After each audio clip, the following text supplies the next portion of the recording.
se caille sous la pluie sur le parvis de la bibliothèque François Mitterrand. Il est 16h30.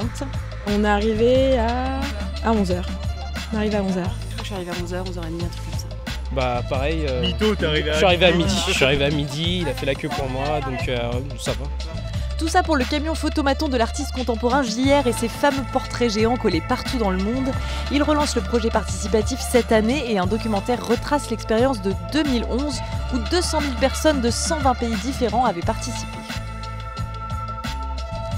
Le process est le même partout dans le monde, c'est juste qu'en fonction du contexte, effectivement, les gens ne vont pas être attirés par la même chose. Ici, c'est l'envie de faire quelque chose en communauté, l'envie de recoller un monument dans Paris, l'envie de faire une œuvre collaborative, alors que pendant la révolution en Tunisie, c'était l'envie de recouvrir leur dictateur. En fait, le même bout de papier prend un sens complètement différent en fonction du contexte.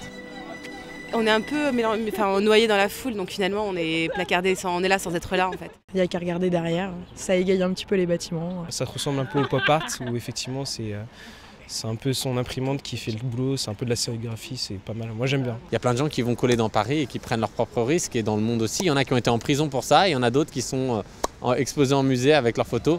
C'est ce paradoxe en fait de la place de l'image dans la société.